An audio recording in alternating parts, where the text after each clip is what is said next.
soft on each other, and then Tank just fucking throws it right at Jake.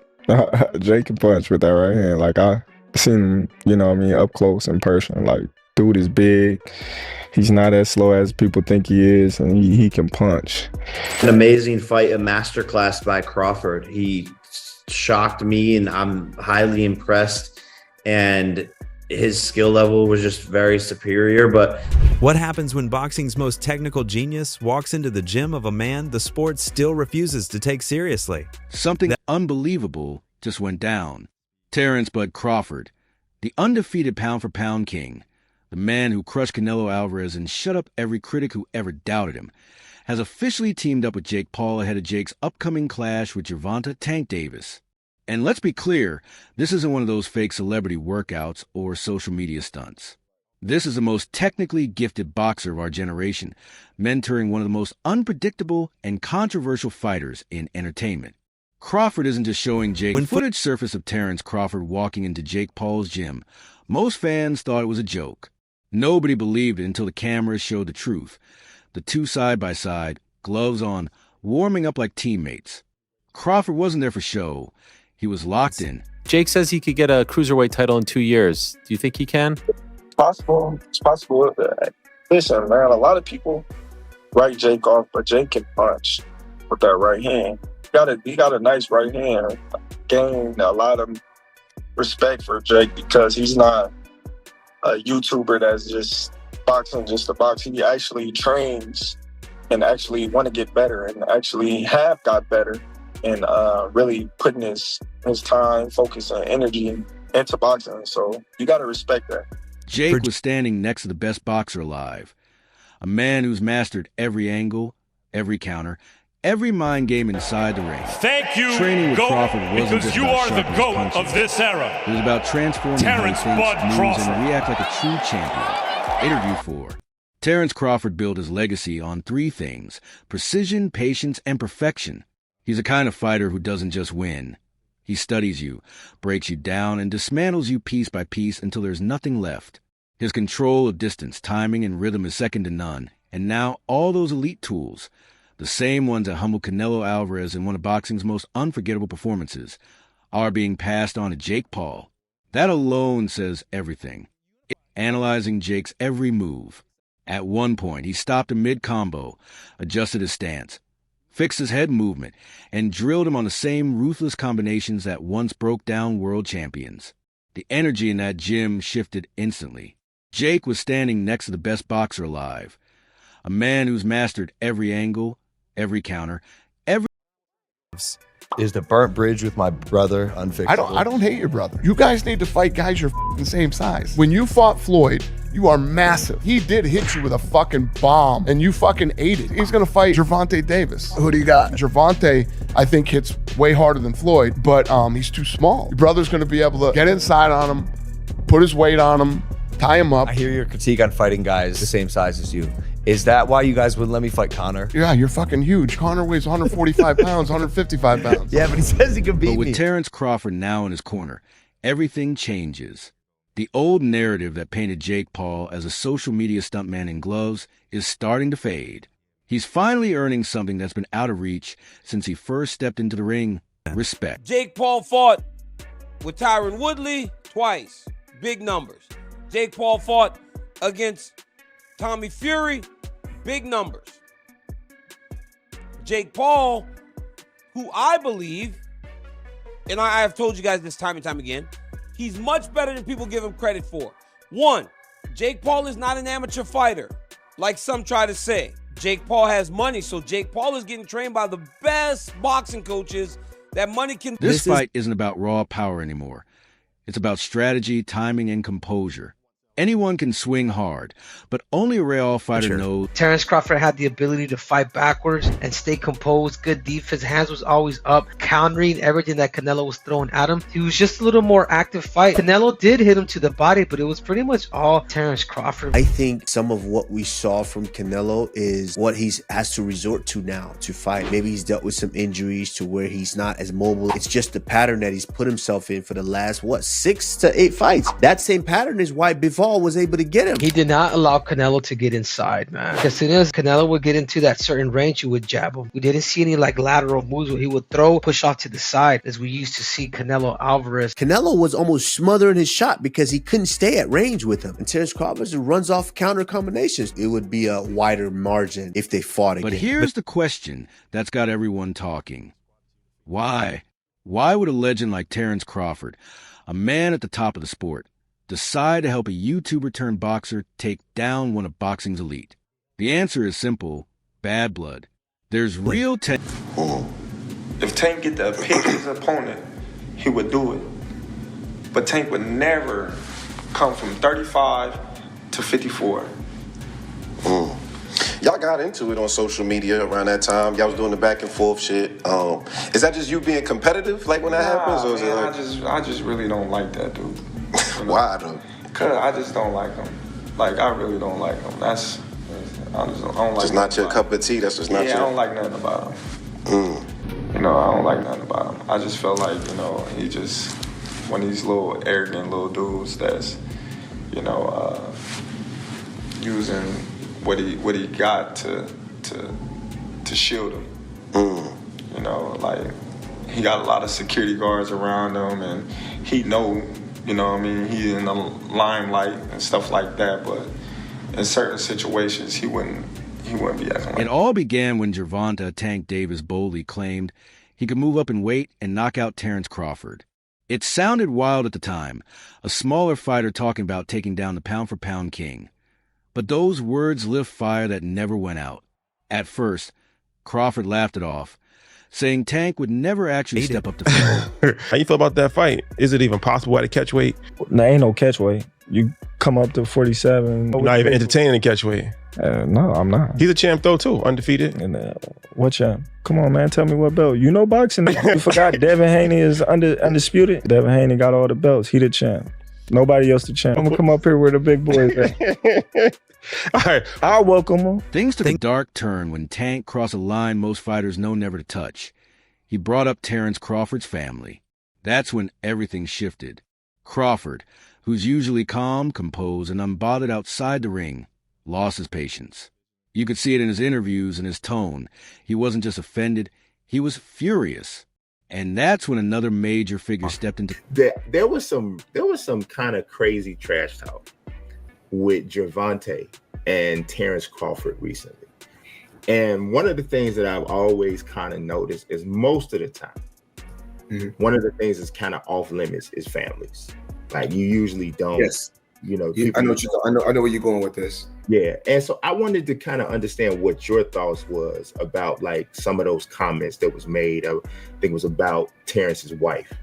What, like in your mind, where, because obviously, like, you know, you've been in this sport. I think Terence Crawford right now in the sport of boxing is the pound for pound best fighter in the sport of boxing right now. It's good to see him in the position that he's in. I think he has a beautiful family. I think he has a beautiful wife, a beautiful queen, a black queen, and there's nothing better than a black woman in this world. That's just my opinion. We all entitled to our opinion. That moment felt like a deep betrayal for Tank Davis. Floyd Mayweather, the man who once mentored him and stood in his corner, siding with Crawford, that stung. It turned what was just a rivalry into something personal, something closer to war. If we was to fight right now on the streets, I'll break your fucking neck. And that's on my kids. And you know it, I know it, and the whole world know it. And I'm not talking about no fighting in the ring. If me and you was to fight outside, I will break your neck. Terence Crawford isn't helping Jake Paul for kicks or a viral clip. He's working with purpose. Crawford wants Jake to win, and he wants Tank to lose. Plain and simple. He studied Tank. Gervonta Davis speaking about you. Is that ever a possible fight? Yeah, if he want to dare to be great, he can be like all the other fighters that's moving up 2 weight classes and, you know, daring to be great. You would fight him, man. Tell him to come up there. He got to come to win 54. He said I got a glass chin, so tell him to come and touch it. Wow, man. Gervonta said you got a glass. He said I got a glass chin. Tell him to come and touch it. At 147? At 147. Oh, I'll make 147 for him. Ooh, see, oh man. He gonna have a pre-camp. Then what the people gonna say? Oh, he's beating up on little guys. I don't know. See, Terence Crawford isn't just a master boxing. He's a student of physics inside the ring. He understands better than almost anyone how dangerous a weight gap can really be. Throughout his career, he's moved through divisions, from lightweight to welterweight, and not only survived, but dominated every single level. If you do fight, what weight would it be at? 195. It would be an exhibition. Okay, so it was going to be an exhibition, not sanctioned, but no restrictions. You can knock each other out and shit like that. It was going to be at a catch weight of 195 pounds, 10 rounds, 3 minutes. I've been trying to figure this out. Why was I a Tank hater for wanting to see Tank go up 5 pounds to get some smoke with like Teofimo Lopez or something? I just wanted to see him go up 5 pounds and fight Teofimo Lopez. And all of you were saying, you want Tank hurt, Showbiz. You a hater. You want him hurt. Then I'm convinced, okay, he's too small, but he can fight Jake at 195? Jake Paul's punches carry real weight, literally. When he lands, it means something. Tank's punches, on the other hand, won't have the same effect against someone nearly 70 pounds heavier. That's the cold truth Crawford is drilling into him.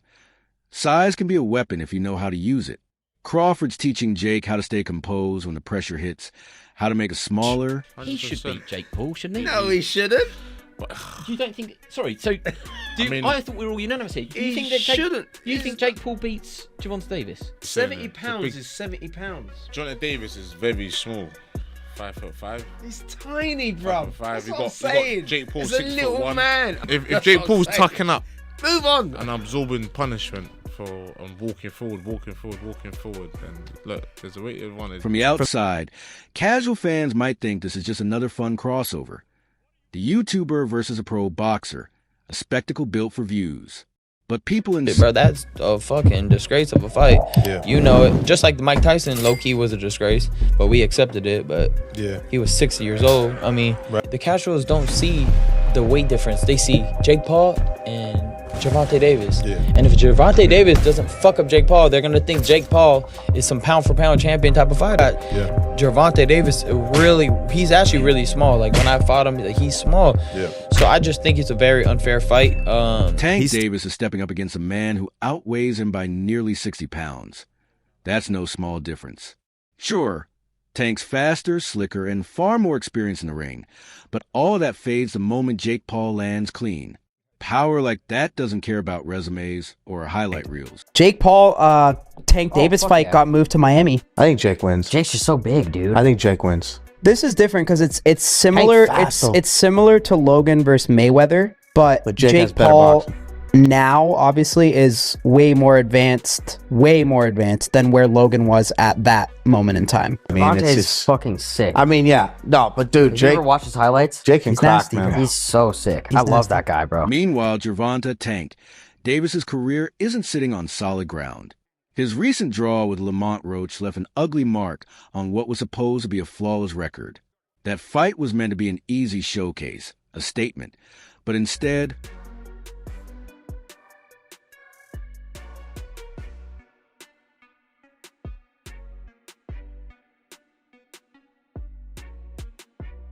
that so-called draw against Lamont Roach didn't sit right with anyone. To most fans, it felt less like a draw and more like a loss that got swept under the rug. And ever since that night, Tank Davis hasn't looked like the same fighter.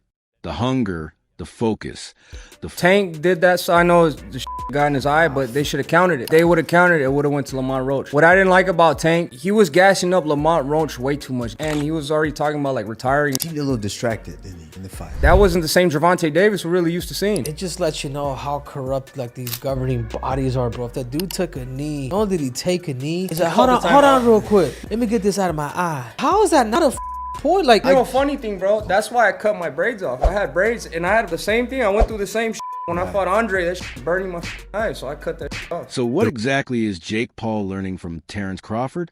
everything that makes Crawford one of the most complete fighters of this generation.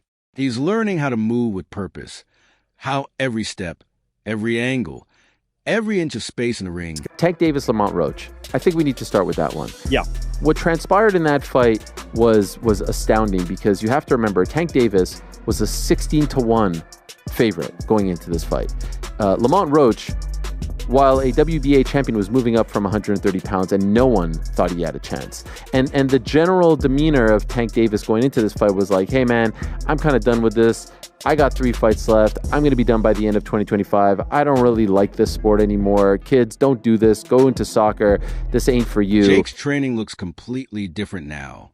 Under Crawford's guidance, it's not about throwing wild combinations or showing off power. It's about patience. Every session is built around making... This is the situation, guys. No one has ever been a 4-division champion in boxing. Not a real one. Oh, Pacquiao won 8 and Oscar De La Hoya won 11 and this one won 15. No, I'm talking about Ring Magazine champ or lineal champ. You are the champion of that division. Get them all. Forever, the record was 3 by Henry Armstrong. Manny Pacquiao was the first dude to really win 4. Floyd gets credit for 4 for beating Canelo, but that wasn't at the junior middleweight limit. I don't count that. I don't count that. Terence Crawford just joined Manny Pacquiao as the only legit 4-division champion in the history of boxing. And he did it by jumping middle. He came lightweight, junior welter. Then he won a belt at junior middle, not the whole championship. And then skipped middle to fight Canelo Alvarez for the undisputed, for the Ring Magazine super middleweight championship of the world, and left no doubts, including with Canelo, who was all class after the fight but knew what had just happened. And when the two finally came face to face, things got heated fast. Tank Davis, clearly trying to intimidate, shoved Jake during the face-off. But instead of backing off or laughing off like most would, Jake shoved him right back. The crowd went crazy. The internet blew up, and that single moment said everything. Is he better than Floyd Mayweather? To me, he is, because he challenges himself. So for me, don't get me wrong, Floyd ain't no bad fighter. Floyd is a hell of a sharp fighter, but I ain't gonna say he's a better fighter. I'm gonna say I just can appreciate it more because he challenges himself. You understand me? Floyd never challenged himself. So if you tell me who I want to see, Floyd or Terence, I want to see Terence, because Terence gonna challenge himself. Floyd may be a better fighter because Floyd is slick and Floyd really can fight. People, I don't underestimate Floyd's boxing ability. Floyd has great boxing ability. Floyd is one of the best ever, but Floyd just never challenged himself. So that's all from today's video. If you enjoyed it, remember to leave a like, subscribe, and ring that bell icon so you never miss our upcoming videos. And don't forget to share your thoughts in the comments section. Stay tuned, and we will catch you